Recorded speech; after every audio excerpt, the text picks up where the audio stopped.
você não tinha o que fazer. Como o registro de 25 de outubro, 25 de outubro, da morte do Herzog, 75, que o Nacional botou uma nota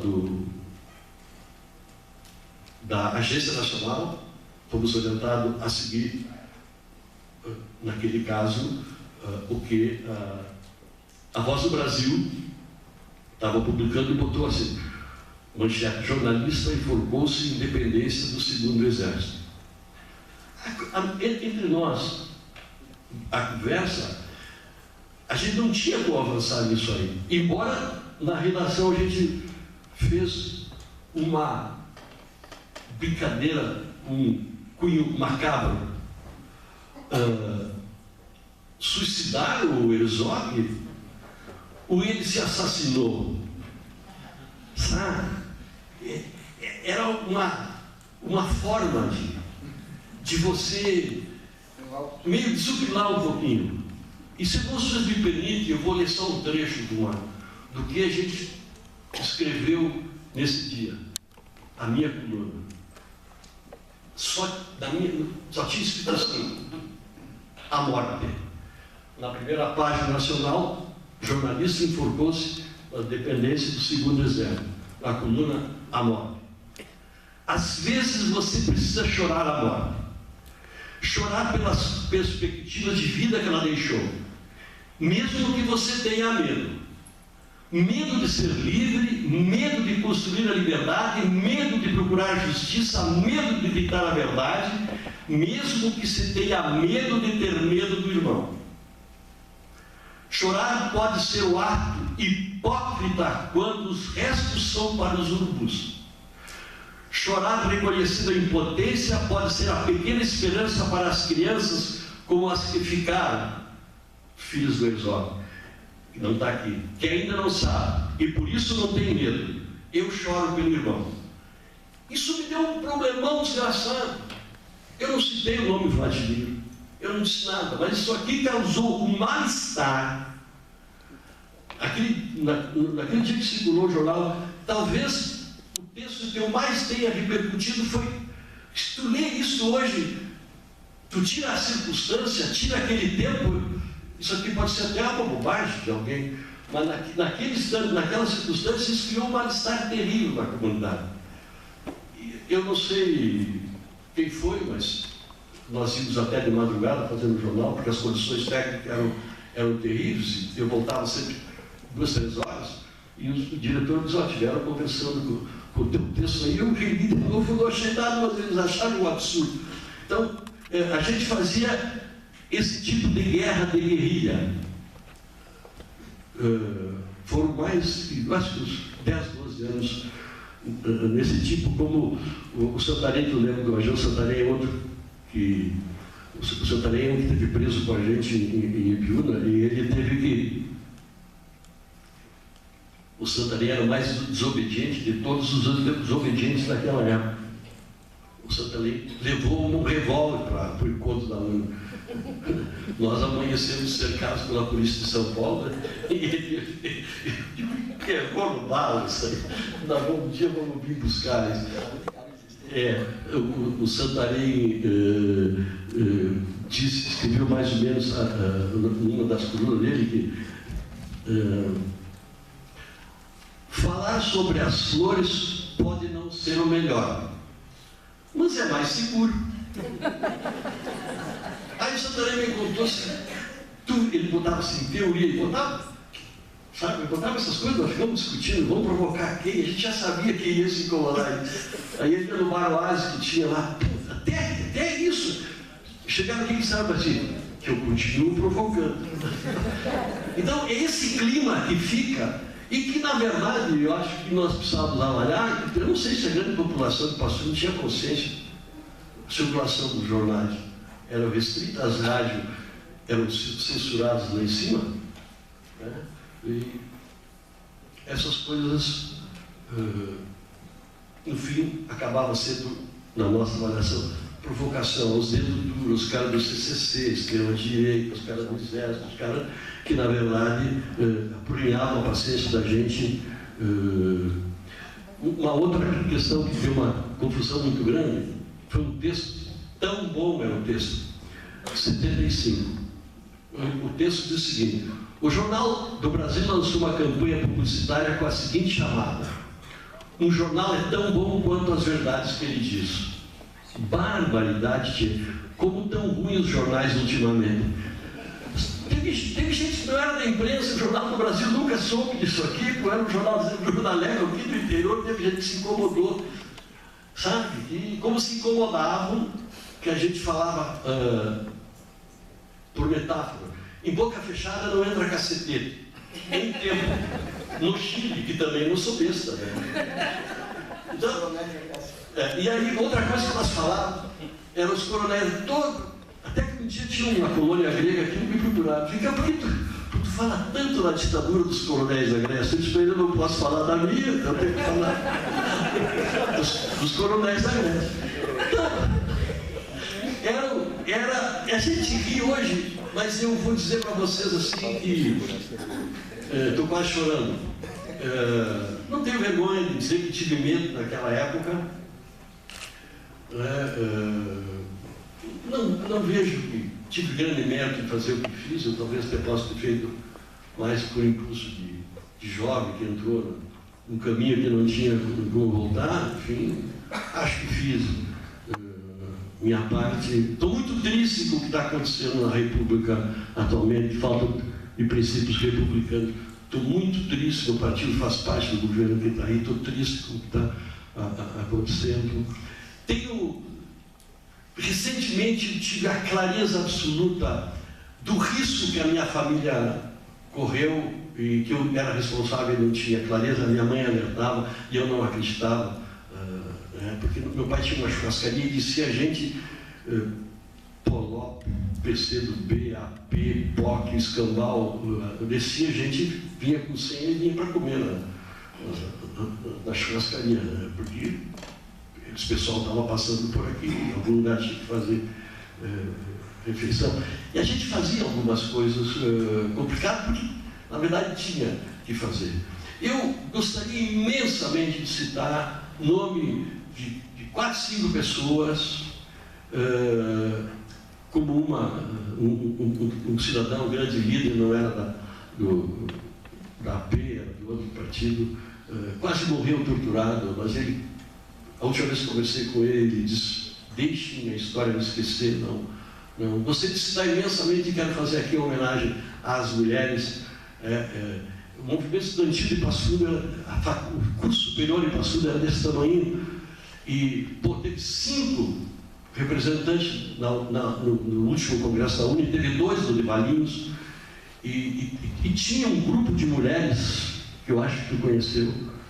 2 eu gostaria de citar o nome dela. Uma passou, quando a coisa esquentou aqui, foi para a Argentina, quando esquentou na Argentina, foi para o Chile, voltou com 3 filhos, e tentei até escrever a história dela, e não quer que escreva.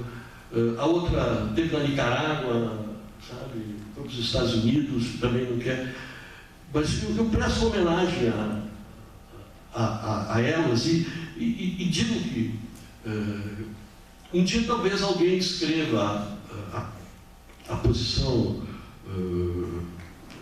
das mulheres, citar o primeiro nome talvez da Elaine dá para citar, da Alda dá para citar, por isso que eu não queria, eu acabo esquecendo, mas enfim, da Terezinha dá para citar. Foram pessoas que resistiram. O movimento estudantil de Passo Fundo foi muito forte, uma resistência muito grande, embora o medo perpassasse as nossas ações no cotidiano.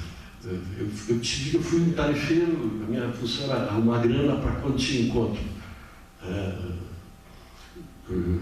E uma das formas, preciso ouvir talvez, uma das formas que nós arrumávamos dinheiro para encontros da UNE aqui em Passo Fundo, e arrumamos encontro, nós fundamos uma entidade que, não sei se tu lembra, durou 6 meses, Executivo Estadual de Estudantes de Filosofia. Nós fundamos e já fecharam logo em seguida, eu acho que não tem nem registro dela, Mas nós imprimíamos os tiquezinhos e botávamos assim, bônus da Revolução. E chegava o médico, advogado do prestígio da cidade, cobra quando a gente chegar ao poder aí, dá uma graninha para a URT aí, dá uma... E nós fazíamos, e eles, claro que não ficavam com bônus, não queriam, né? Mas nos ajudavam, e aí a gente conseguia sempre um pouquinho de dinheiro para esses encontros. Então, foram 20 anos, eu sempre fui um cara azarado de um lado e sorte do outro. Eu estou intacto, eu nunca me bateram, eu não sofri tortura, só tive preso, mas já tive preso com aquele pessoal todo da Uni, e ali era tanta gente que deu tempo para bater só na peneira, os que ficaram, não tinha como prender todo mundo. Lembro de um episódio terrível. Nós éramos acho que tinha uns 15 que sentavam, iam de 15 em 15, dar depoimento numa sala. Ironia, Presídio Tiradentes, em São Paulo era o Presídio Tiradentes. Ironia, e nós presos lá. E de repente, todo mundo falando baixinho, né? Porque era aquilo de qualificação, o nome, profissão, de onde é que veio, curso, o que fazia, aquela história. De repente dá uma gritaria entre eu não sei distinguir se era tenente, coronel, capitão, major, e uma mulher faz um silêncio, os dois levantam e ficam discutindo. Porque você é uma puta, você veio etar para esses caras, isso que tu é. E ela foi se colhendo e ele cada vez lutando mais, até que olha assim, é verdade, eu sou uma puta, mas dou para quem eu quero, não dou para milico, safado, torturador como vocês. E aí estragou, azedou o dia daquela olada de gente sendo ouvida naquele momento. Isso terminou. Então, se fica uma mensagem essa, ditadura não leva a nada, você sabe, a humilhação que você vai passando ao longo do tempo, porque você vai, tu tem pai, tu tem mãe, tu tem namorada, tu tem esposa, tu tem filho, tu tem amigo, essas coisas, uma cidade desse tamanho, aí a coisa, sabe, ou tu dá um tiro e vai embora. Eu tentei fazer isso, fui infeliz, acho que seria uma grande bobagem, talvez, e eu acho que foi uma decisão imatura, reconheço hoje, mas, então, não tem como aceitar que alguém possa achar que nós temos uma saída numa ditadura. Esquerda, direita, centro, eu digo não tem dita mole, dita branda, dita média, ditadura mesmo, e elas venham para nos liquidar, fazer de nós um zero à esquerda, fazer de cada ser humano um nada, fazer arrebentar a espinha dorsal da gente, dobrar a gente, humilhar a gente, pisar a gente. Não vale a pena. Obrigado, desculpe se eu fui muito longe do papo.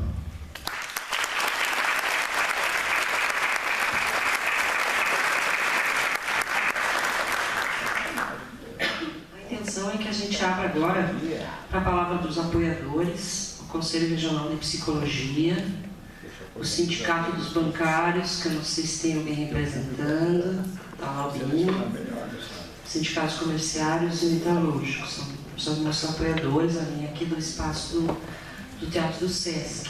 Só que antes de chamar vocês, eu gostaria também de que vai estar aberta a palavra para quem mais queira dizer ou perguntar aquilo do que foi dito, mas só para lembrar o Tasca, que quando ele escreveu esse texto, Caça às Bruxas, foi em 1981, foi em junho de 81, quando nós da psicologia estávamos fazendo a primeira greve que teve na Universidade de Passo Fundo, que durou 30 dias. Está aqui minha companheira Ana Maria Brito de Góes, que fazia parte da segunda turma, eu fui da primeira. Nós paramos o curso por melhores condições na época. Naquele período nós fomos trouxemos a Passo Fundo, que foi você que abriu espaço, como sempre, só ali nós tínhamos espaço no seu editorial. Nós trouxemos o Zé Carlos Gondim, que virá a Passo Fundo dia 22 de maio, junto com o Juremir. e o Eduardo Tornag.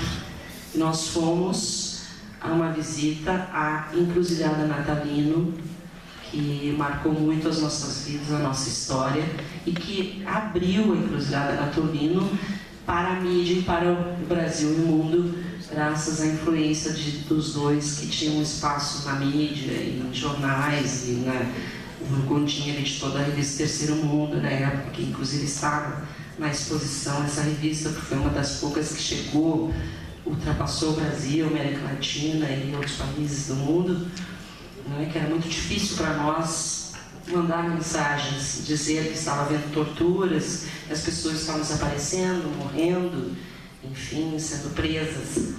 E esse teu texto eu me lembro bem porque eu passei mais de um ano nos arquivos do Nacional e encontrei todos, inclusive as fotos minhas e da Carminha, levando as eleições da Uni, fomos expulsas da universidade, levamos as eleições no meio da rua, ela abriu o capô do carro e ali a gente coletou os últimos votos, expulsa de dentro do banheiro, que não sei como a Guaíba ficou sabendo e saiu no jornal, na rádio, em tudo, que a gente estava levando as eleições da Uni. Participamos do Congresso da Uni de 1980, em Piracicaba. Para pagar os congressos das nossas viagens, nós tínhamos que fazer promoções de eventos em Passo Fundo. Aí trouxemos a Terreira da Tribo com o rei Janhara Pagaratimbum, no Caixeiral, que muita gente deve lembrar, que houve todo um momento de nudismo, muito lúdico, inclusive, mas que o exército não gostou nem um pouco, e que foi mais um motivo na nossa longa carreira de movimento estudantil aqui, e que, enfim, além da gente ter nos atos públicos que nós fazíamos na rua, eu acho que tu deve lembrar da Sônia Radaelli, da Bel Flores, da Belinha, da Carminha, né? Das mulheres que fizeram parte dessa luta, além de nós que estamos aqui hoje, eu e a Ana. Mas tudo isso já está escrito. Vocês incomodaram, né? Incomodaram. E você nos abria espaço e botava fogo. Mas foi importante. O que resultou disso foi que a gente escreveu uma peça de teatro, foi proibida pela censura, e aí eu fui perseguida e tive que fugir. Enfim, aí vem o quadro da dor, que não é tão engraçado, né? A gente hoje está rindo porque a gente amadureceu até para isso, mas a gente conviveu com esse medo e só começou a falar nisso há bem pouco tempo. Então eu abri a palavra para quem quiser fazer uso, e a Rafaela do Conselho Regional de Psicologia, que apoiou aqui a estadia do nosso querido amigo. Por favor, faça uso da palavra. Quem mais, por gentileza, o Bino, venha para frente, por favor, e façam uso da palavra também. Quem quiser mais falar, nós temos ainda hoje uma atividade para ser uma vigília estudantil em frente ao museu, em frente à Escada Alta, onde estudantes foram mortos também pela polícia. Nós tivemos aqui e teremos amanhã o ato público às 10 horas, um cine debate no IFIB, de noite, 19h30. Né? Vamos passar para a Rafaela primeiro e já vou te deixar também o microfone.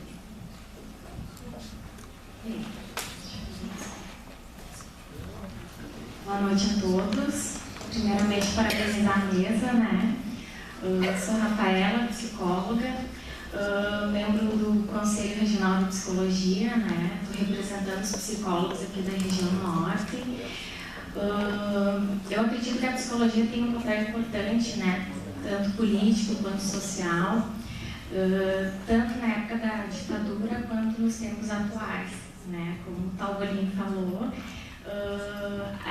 o Brasil não é democrático, a gente ainda vive, de certa forma, mas mascarada em tempo de ditadura, né? Eu fiz algumas anotações para não me perder no raciocínio, acho que é importante a gente falar e refletir, né, as diferentes formas de violência de Estado utilizadas durante o período da ditadura no Brasil e que ainda se fazem presente e parte do nosso dia a dia, né? É importante fazermos uma reflexão sobre o que mudou de lá para cá. Quem são os alvos desse tipo de violência nos dias de hoje? Né? Também pensando na mídia. Né? a gente falou.